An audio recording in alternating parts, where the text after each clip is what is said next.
మరి ప్రసాద్ గారు ఇప్పుడు వయసు రీత్యా చూసుకుంటే బీజేపీ రూల్స్ అండ్ రెగ్యులేషన్స్ ప్రకారం 75 సంవత్సరాలు వస్తే ప్రధానిగా వాళ్ళు ఉండకూడదు, వేరే వాళ్ళు రావాలి అంటారు. మరి ఇప్పుడు ఇంకొకసారి కేంద్రంలో అయితే ఖచ్చితంగా బీజేపీ వస్తుంది అనేది టాక్ ఉంది.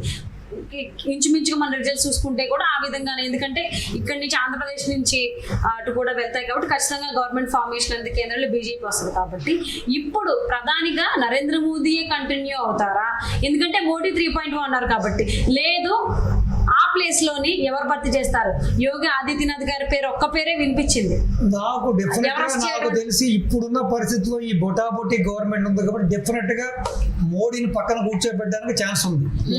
సో గడ్కరీకి ఛాన్సెస్ ఎక్కువ ఉన్నాయి, ఎందుకంటే ఆర్ఎస్ఎస్ లో చాలా పొటెన్షియల్ ఉన్న నాయకుడు ఆయన, ప్లస్ చాలా ఫ్రెండ్లీ నేచర్ ఉన్న వ్యక్తి అతను. సో నాకు తెలిస్తే 2 టర్మ్స్ మనం మోడీని చూసాం కాబట్టి గడ్కరీకి ఛాన్స్ ఇవ్వాలని కోరుకున్నాను. గడ్కరీ ప్రధానమంత్రి అవ్వాలని కోరుకుంటున్నాను. నిన్న మొన్నటి వరకు ఆంధ్రప్రదేశ్ లో ఈ పొత్తు కన్ఫర్మ్ కాక ముందు వరకు జగన్మోహన్ రెడ్డి భారతీయ జనతా పార్టీకి అలాగే నరేంద్ర మోదీకి దత్తపుత్రుడిగా ఉండేవాడు.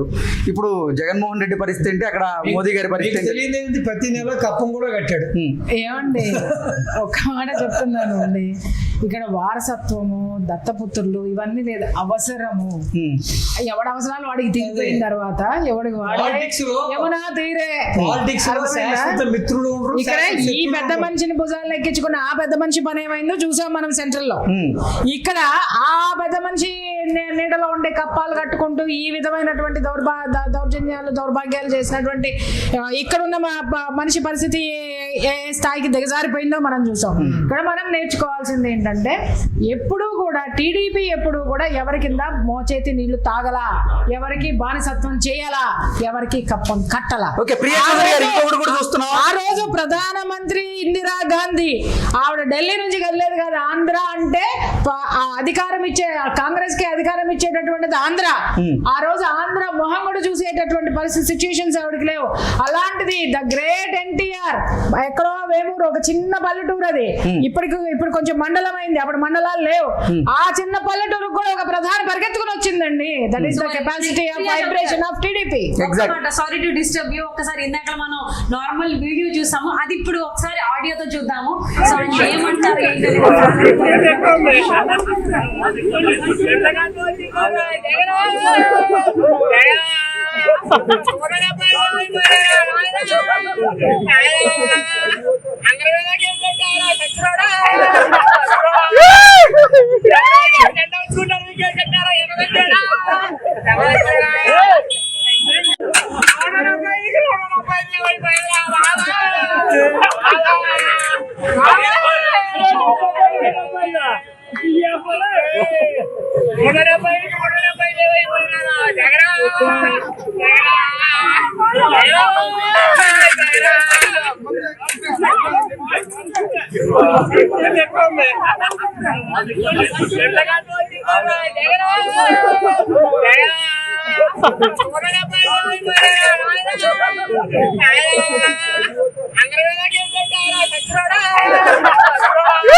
ఇన్ని రోజులు జగన్మోహన్ రెడ్డి ఏదైతే విర్రవీగాడో, ఈ దళితులందరూ నా పక్కన ఉన్నారు, మైనార్టీస్ అందరూ నా పక్కన ఉన్నారు అని చెప్పి ఎన్నో దళితులు నేను చూశాను కదా. డాక్టర్ సుధాకర్ని ఏ విధంగా మానసికంగా హింసించి చంపేశారో, అదేవిధంగా ఎమ్మెల్సీ అనంతబాబు ఏ విధంగా డ్రైవర్ని చంపి డోర్ డెలివరీ చేశాడో, అదేవిధంగా ఒక దళిత మహిళ జగన్మోహన్ రెడ్డి ఇలాకాలో పశువులు కాసుకున్న ఒక దళిత మహిళని అత్యంత నీచాతి ఘోరంగా రేప్ చేసి చంపేశారు.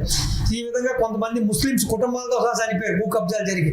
సో ఈసారి తన ఓటు బ్యాంకు తన సొంతం అనుకున్న వాళ్ళందరూ కూడా ఎదురు తిరిగారు, వాళ్ళందరూ కూడా అతనికి బుద్ధి చెప్పారు.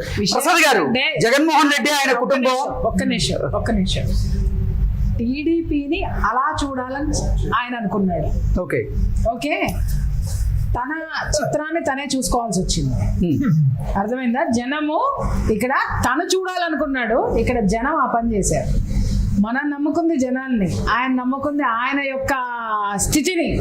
అంటే ఇంకొక మాట కూడా అంటారు, ఎదుటి వ్యక్తికి పతనం కోరుకున్నా చెడు కోరుకున్నా అది మనకే తగులుతుంది అని. అదేనమ్మా, యద్భావం ఖచ్చితంగా తద్భవతి అంటారు కదా. యద్భావం తద్భవతి. సో ఇప్పుడు చాలా అదే జరిగింది. ఎగ్జాక్ట్లీ. చాలా మంది నా దగ్గర కౌన్సిలింగ్ లో వచ్చే వాళ్ళు చెప్తారు, ఏమంటే చిన్నప్పటి నుంచి అనుకున్నానండి అలాంటి అల్లుడు నాకు రాకూడదని అనుకున్నానండి, కానీ అలాంటి వాడే వచ్చాడండి. అంటే నువ్వు ఎఫర్మేషన్ అదే ఇచ్చావు చిన్నప్పటి నుంచి, అదే తీసుకుంది విశ్వం, తీసుకుని నీ ఇంట్లోకి అదే తట్టింది. ఇప్పుడు ఇంకోటి అంటే 151 స్థానాలు వీళ్ళకి వచ్చేటప్పటికి అసలు ఆంధ్ర అనేది వీళ్ళ సొంత జాగీర్ లాగా, ఇంకా వీళ్ళకి ఇంక అద్దు పదుపు లేనట్టుగా వాళ్ళ మాటలు వాళ్ళ చేతలు కూడా, అంటే ఇంక అసలు ఇటు ప్రతిపక్షాన్ని నీచంగా మాట్లాడతానే కాకుండా ఇంకా ఒక్కసారిగా వాళ్ళు ఏమనుకున్నారు అంటే ఏదో వాళ్ళ జాగీర్ అయినట్టు వాళ్ళ సొంత ఒక రాజ్యం అయినట్టు ప్రవర్తించారమ్మా. సో చివరికి జరిగిన రిజల్ట్ చూడండి ఏ విధంగా అయిందో చూడండి. ప్రసాద్ గారు, ఒకటి చూస్తున్నాం, మనకు ఒక సమాచారం అయితే అందుతుంది. ఎన్నికల ఫలితాలు చూసిన తర్వాత జగన్మోహన్ రెడ్డి ఆయన కుటుంబం తాడేపల్లి ప్యాలెస్ నుంచి తట్టాపుట్టా సర్ది ఆయన మళ్ళీ కడప వెళ్ళిపోబోతున్నారు అంటూ కూడా సమాచారం అయితే అందుతుంది. ఏమంటారు దీని మీద? కడపలో అదేంటంటారు దాన్ని, వాళ్ళ ఊరేంటి అది ఎస్టేట్ ఉంటుంది, అది ఇడుపులపాయలో బంకర్స్ ఉన్నాయంట. ఆ బంకర్స్ దాచుకోవడానికి పోతున్నాడు మరి. సో అంతేనా, లేకపోతే బెంగళూరులో ఒక ప్యాలెస్ ఉంది, ఇక్కడ అయితే తెలంగాణలో జెండాలు ఎగురుతున్నాయి. అందుకని ఇప్పుడు తాడేపల్లి ప్యాలెస్ మీద కూడా జెండా ఎగిరే అవకాశం ఉందంటారా? ఒకటి చెప్పనా, మీరు చెప్పిన బెంగళూరు ప్యాలెస్ అయినా ఏదైనా కూడా అతని జాతకం ప్రకారం ఎక్కడ కూడా పట్టుమని 10 రోజులు ఉండని పరిస్థితి, ఎక్కడ ఉండలేడు. ఇన్ని ఆస్తులు ఇన్ని లక్షల కోట్లు ఉన్నా కూడా మనశ్శాంతి లేని మనిషి అతను. ఎందుకంటే అతను కూడగట్టుకున్న శత్రుత్వం అటువంటిది, అతను మూట కట్టుకున్న పాపాలు అటువంటివి కాబట్టి ఎంటాడుతూనే ఉంటాయి కాబట్టి అభద్రతా భావం. అంటే ఇక్కడ ఒక మాట ప్రసాద్ గారు, సారీ టు సే, అంటే ఇక్కడ వాళ్ళ నాన్నగారి ప్రస్తావన తీసుకురావద్దు కానీ సిచ్యువేషన్ వచ్చింది కాబట్టి చెప్తున్నా. ఎందుకంటే ఆయన మరణం చెందినప్పుడు ఆయన ఎందుకు ఈ రకమైనటువంటి మృతి చెందారు అనే దానికి ప్రస్తావన వచ్చినప్పుడు ఆయన ఒక మాట అన్నారు, తిరుపతి వెంకన్న స్వామిని ఆయన 7 కొండలు కాదు ఒక్కొండే ఇలాంటి మనం విన్నాం. ఈవెన్ గాలి జనార్దన్ రెడ్డి కూడా ఆయన బంగారం ఏదైతే ఉందో అక్కడ స్వామివారికి సమర్పించినప్పుడు ఆయన పేరు రాసుకున్నారు దానిపైన. సో ఇలాంటివి వెంకన్న స్వామి అదే 7 కొండల స్వామి ఇలాంటి యాక్సెప్ట్ చేయడు కాబట్టి ఆ రకమైనటువంటిది వచ్చింది. అక్కడ ఎప్పుడైతే రెడ్డి కూడా 7 కొండల మీద ఉన్నటువంటి వాళ్ళని 7 కొండల స్వామిని దర్శించుకోవడానికి వచ్చిన వాళ్ళని ఎన్ని రకాలుగా ఇబ్బంది పెట్టాలో పెట్టకూడదో అన్ని రకాలుగా ఇబ్బంది పెట్టారు. నేను మొదట్లో అదే చెప్పాను కదమ్మా. ఇప్పుడు వాళ్ళ నాన్నగారు పట్టినటువంటి గతే జగన్మోహన్ రెడ్డి పడుతుందని చాలా మంది భావిస్తారు, జరగాలని కూడా చాలా మంది అనుకుంటున్నారు. దాని గురించి ఏమంటారు? ఒకటి ఇప్పుడు ఏం జరగాలమ్మా, చాలు. ఒకటి చెప్పేదమ్మా, రాజశేఖర రెడ్డి జేవి సోమయాజులు దగ్గరికి నాకు తెలిసిన ఒక ఫ్యామిలీ ఫ్రెండ్ చెన్నై నుంచి ఒక రిటైర్డ్ ఐఏఎస్ ఆఫీసర్ ఒక ఆయన ఫోన్ చేస్తే ఇంకా 2 నెలలకి ఆయన చనిపోతాడు, క్యాన్సర్తో బాధపడుతున్నాడు. ఆయన అడ్వైజర్. ఆయన ఇంటికి వెళ్ళాం మైదీపట్నం. వెళ్తే ఆయన విలవిల ఏడుస్తూ, చంద్రబాబు నాయుడు కర్మజీవి పాపం, ఎంత కష్టపడతాడు, ఇంత డెవలప్మెంట్ చేస్తాడు, ఎప్పుడు ఆయనకి ఇలాగే ఉంటుంది పరిస్థితి, కానీ నువ్వు నీ తండ్రి ఎన్నో పాపాలు చేశారు చెప్పేది నువ్వు, కాబట్టి ఒక 4 మంచి పనులు, ఈ ఆరోగ్యశ్రీ ఒకటి, ఈ ఫీజు రింబర్స్మెంట్ ఒకటి, ఈ 108 ఒకటి, సో ఈ పవర్ ఏ చెయ్యి నువ్వు, అట్లీస్ట్ కాస్తన్నా పాపం పోతుందని చెబుతారు అని చెప్పాను. చేశాడు. చంద్రబాబు నాయుడు అనే వ్యక్తి సంపద సృష్టించాడు. ఆ సృష్టించిన సంపదని తిన్నంత తిన్నాడు, అయిన వాళ్ళకి దోచిపెట్టాడు, అందరూ దోచేసుకున్నారు. ఏదో 4 పేరు చేశాడు కాబట్టి ఒక మహా నేత అనే పేరు వచ్చింది. కానీ ఒక దుర్మార్గుడి దగ్గర చేరి దుర్మార్గుడి చెంత ఉండి సలహాలు ఇచ్చినందుకు నేను నా రిటైర్మెంట్ని ఎంతో విధంగా ఊహించుకున్నాను. పిల్లలతోటి మనవలతోటి ఆడుకోవాలి, పాడుకోవాలి, దేశ విదేశాలు తిరగాలని. నేను రేపో మాపో చనిపోతున్నాను. సో పాపం అనేది చూసారా ఎలా ఉంటుందో, చివరిగా పాపం నన్ను అంటగట్టుకుని నేను పోతున్నానని చెప్పాడు. సో కాబట్టి రాజశేఖర రెడ్డి ఏమి ఉత్తముడు కాదు. ఈ ఓల్డ్ సిటీలో అతను చేసిన మహా అకృత్యం, చెన్నారెడ్డిని గద్దె దింపడానికి చేసిన మారణ హోమం తక్కువ కాదు. ప్లస్ సొంత పార్టీలో ఉంటూ కూడా, విజయభాస్కర్ రెడ్డి పార్టీలో ఉంటూ కూడా వ్యతిరేక వేషాలు, చెన్నారెడ్డి దగ్గర ఉంటూ కూడా చేసిన వ్యతిరేక వేషాలు, కోట్ల విజయభాస్కర్ రెడ్డి దగ్గర ఉంటూ కూడా చేసిన విజయాలు, అంజీ గారి దగ్గర ఉంటూ కూడా అంజీ గారి మీద చెప్పులేశాడు. అతను ఇంతకంటే దుగ్ధ రాజకీయ కాంక్ష కంటే ఎక్కువ జగన్మోహన్ రెడ్డి కంటే ఎక్కువ దుగ్ధ, ఎప్పుడు గద్దెక్కాలా, ఎప్పుడు సీఎం అవ్వాలని చాలా ఎదురు చూశాడు. ఏదో అవకాశం కలిసి వచ్చింది, అయ్యాడు. చివరికి మీరు చెప్పినట్టుగా వెంకటేశ్వర స్వామిని గెలుపుకున్నాడు, వెంకటేశ్వర స్వామితో పెట్టుకున్నాడు. అంతవరకు చెన్నై నుంచి ఏంటంటే, చెన్నై నుంచి ప్రతిదీ కూడా మనకి రాడార్ కమ్యూనికేషన్ వస్తుంది. ఏదైనా ఒక ఫ్లై అవ్వాలంటే వాళ్ళు ఆకాశం బాగుంది, క్లియర్ గా ఉందని చెప్పాలి. అటువంటిది ఒక్కసారిగా మీరు మమ్మీ సినిమాలో చూసినట్టుగా సడన్ గా ఎడారి నుంచి ఆ తుఫాన్ వచ్చినట్టు సడన్ గా గాలి వాన వచ్చి ఈ యొక్క హెలికాప్టర్ ఒక విధంగా ఒక గాలి ఎటో తీసుకెళ్లిపోయింది. సో అది కేవలం భగవంతుడి చర్య. ఎప్పుడు కూడా ప్రకృతితోటి భగవంతుడి దగ్గర కూడా మనం వేషాలు వేయకూడదు. ఎక్కడైనా వేషాలు వేయి. మనుషుల దగ్గర నాటకం ఆడొచ్చు కానీ దేవుడి దగ్గర నాటకం ఆడకూడదు. కాబట్టి ఆ శిక్ష అది మనం ఎందుకు. కానీ ఒక రాజకీయంగా చూస్తే ఈ రోజున ఇంతకు మించిన శిక్ష, నువ్వు విర్రబీగినందుకు 30 ఏళ్ళు అధికారంలో ఉంటారని ఎదురు చూశాను. 30 ఏళ్ళు, సంవత్సరం కాదు, 2 సంవత్సరాలు, 5 సంవత్సరాలు కాదు, 30 ఏళ్ళు కాదు కదా, 5 ఏళ్ళు అయ్యేటప్పటికి నిన్ను తీసి కుప్పతొట్లు వేశారు. నీ పరిస్థితి ఇది. సో రేపు వద్దరుతాను. నేను చెప్పాను కదమ్మా, ఇటువంటి మెంటాలిటీ ఉన్నవాళ్ళు, ఇటువంటి సైకో వ్యక్తిత్వం ఉన్నవాళ్ళు, వీళ్ళు దేన్ని కూడా వాళ్ళు జీర్ణించుకోలేరు, దేన్ని కూడా వాళ్ళు తట్టుకునే శక్తి ఉండదు. ప్రసాద్ గారు, ఎవడో చెయ్యక్కర్లేదు, వాళ్ళే ఒక ఎక్స్ట్రీమెంట్స్కి వెళ్తారు, ఎక్స్ట్రీమ్ డిసిషన్ తీసుకుంటారు. ప్రసాద్ గారు, ఒడిశా ముఖ్యమంత్రి నవీన్ పట్నాయక్ గారు వెనుకంజలో ఉన్నారు. ఏంటి కారణం ఏముండొచ్చు అక్కడ? ఒకటండి, పాపం ఆయన ఆరోగ్యరీత్యా కూడా అంత యాక్టివ్గా లేరు. సో వ్యక్తిగతంగా అయితే మంచివాడు. మన జగన్మోహన్ రెడ్డి లాంటి వాడు ఎవడో ఉన్నాడు ప్రపంచంలో. సో ఆయన చాలా వ్యక్తిగతంగా మంచివాడు. బట్ ఈ మధ్యకాలంలో చూస్తే వయస్సు ప్లస్ అనారోగ్య సమస్యలతో బాధపడుతున్నాడు. సో కాబట్టి దానివల్ల ఏదైనా ఆయన యాక్టివ్గా చేయలేకపోయారో ఏంటో తెలియదు. కానీ బట్ ఏమో ప్రజలు అక్కడ కూడా మార్పు కోరుకుంటున్నారేమో, మరి చెప్పలేం కదా. దగ్గర 7 సార్లు 8 సార్లు ఎమ్మెల్యే అయినా, మినిస్టర్ చేసినారు కదా.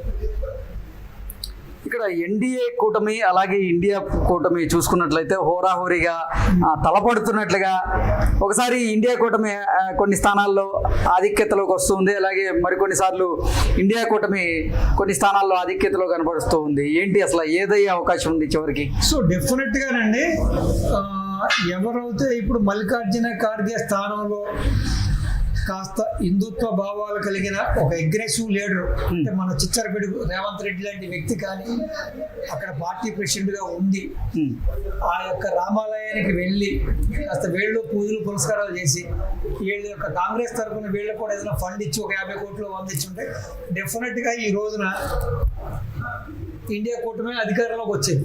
ఓకే, ఎందుకంటే ఇప్పటికీ కూడా కొంతమందిలో కొంత భావజాలం ఏ విధంగా ఉందంటే, ఈ యొక్క కాంగ్రెస్ అంటేనే ఈ మైనార్టీలు, ఈ యొక్క దళితులకు సంబంధించిన పార్టీ అనే భావన కొంత సెక్టర్ లో ఉంది.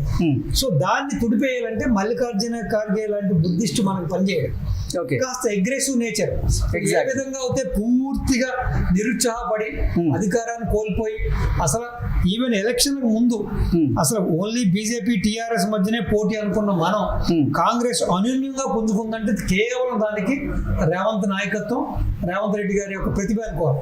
ఆ విధంగా కానీ ఉంటే ఈ రోజున డెఫినెట్ గా ఇండియా కూటమి అధికార హస్తగతం చేసుకునేది. ఓకే, ఈ పరిస్థితిని చూస్తుంటే. ఓకే, ప్రియా చౌదరి గారు, ఓవరాల్ గా మనం చూసుకున్నట్లయితే ఎన్డీఏ కూటమి 292 స్థానాల్లో, అలాగే ఇండియా కూటమి 233 స్థానాల్లో, అదర్స్ 18 స్థానాల్లో వాళ్ళు కూడా ఆధిక్యతను కనబరుస్తున్నటువంటి నేపథ్యంలో ఈసారి ఏంటి, ఇతరులు ఎవరైతే ఉన్నారో అదర్స్, వాళ్ళు క్రియాశీలకమైనటువంటి పాత్ర పోషించే అవకాశం ఉందా అంటే ఏం చెప్తారు? ఉన్నా కూడా బీజేపీ లీడ్ అనేది డెఫినెట్ గా ఉంటుందండి. ఓకే, అది దానివల్ల పెద్ద ఫరక్ ఏం పడదు. కాకపోతే ఏంటి అని అంటే, ఇక్కడ ఈసారి అడ్మినిస్ట్రేషన్ మాత్రం బీజేపీది చాలా టఫ్ ఉంటుంది. ఎందుకంటే ప్రతిపక్షం బలంగా ఉంది అక్కడ.